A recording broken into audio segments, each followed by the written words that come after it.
In the past 24 hours, the nation of Israel began its military campaign against the country of Iran. And they called this military campaign Rising Lion. Where did they get this name from? It comes from the Torah, from the book of Numbers, Bamidbar, chapter 23, sentence 24. It reads, Hein am kelavi yakum v'chari yisnasa.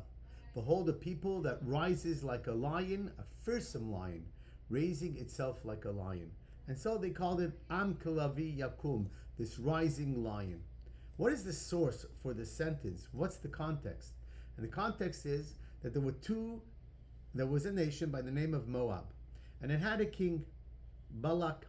And Balak became fearsome of the nation of Israel and decided to employ the talents of a Gentile prophet to curse the Jewish people. They felt that they could not beat the Jewish nation by their military tactics and might alone, and that they would need some spiritual advantage. And so they hired this Gentile prophet to curse the Jewish people. But instead of cursing the Jewish people, God didn't allow him to curse them at all. And instead told Bilam that whatever I put in your mouth, that's what you're going to say. And as you just heard, many of the words that came out of this prophet's mouth were not words of curses at all, but rather words of blessings.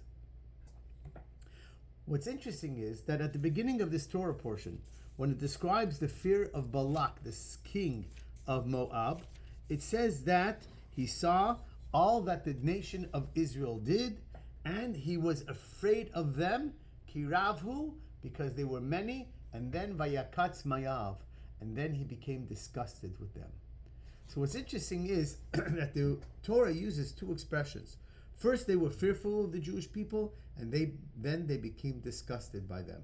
Now what's interesting is, when you see another nation, there are two ways to approach this. One is that you see that they have certain advantages over you. Now, that might bring about some fear. You're not sure whether they may take you on, overtake you, and so on. But then you can learn from them. And when you learn from them, you become more like them. The other fear is one that leads to disgust and disdain, where there's only one other option. It's not an option to work together with them. It's not an option to emulate them. It's an option to not only dismiss them, but to get rid of them, because their presence is always a threat, even when the threat is not real. And this is where anti-Semitism comes in. You see, at the end of the day, most of the nations really, practically have nothing to fear of us. Why? Because we typically are not discontented with life. We're happy with our lot. When the world decided that we would have only a smart sliver of Eretz Yisrael, of Israel, we thought, listen, it's better than the situation that we had with the Second World War. We have some little piece of land that we can call home, and it can become a center of salvation. And so we would have been happy just to be left alone, not everyone else. Their problem was not what they got or that it's too little.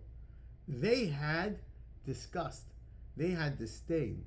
They were angry. And the only solution to their discontentment was to rid themselves of the source of what they thought would be a constant reminder of their unhappiness. And that's all of life. If you're not going to be happy with your lot, then something is always going to be in front of you that's going to make your life miserable. What did Bilam say? Even though he was hired to curse the Jewish people, he said, Hein am kelavi yakum, like I said, there is a nation that rises like a lion. And the commentator Rashi tells us that it means that when they rise with vigor and excitement, ready to take on the day and to start immediately from the get-go to do mitzvot, to do the kind and good deeds and the commandments that God wants them to do. And the pasuk continues, it does not lie down until it consumes its prey, which is also not a reference to what we think, but a reference that they don't lie down until again they end their day with mitzvot. So while everybody else is trying to figure out how to get rid of us, it's a problem. You could try, You can curse us, but like it's already been proven from the times of Moses, that at the end of the day, just like your curses were in fact blessings, ultimately your disdain for us is not a recipe for our disappearance. In fact, if anything, you are fighting a nation of lions. We rise ready for a task, and we go to sleep ready for a task. And that ultimately we will not only survive, but we will be in a better position, and the very thing that you were worried about is going to even be worse, because you'll be in a worse position. Am Yisrael Chai, may we all this Shabbat spend a little more time in prayer, a little bit more time being nice to people, a little bit more time thinking about mitzvot, commandments that we can do during the week, to all help our brothers and sisters in the land of Israel to make sure that they are safe, and that the military victory of the rising lion meets its intended goals, the complete disappearance of our enemies, and so that we can live in peace, and that the world could slowly appreciate that they don't have to be afraid of us. In fact, we have so much to offer. Shabbat Shalom.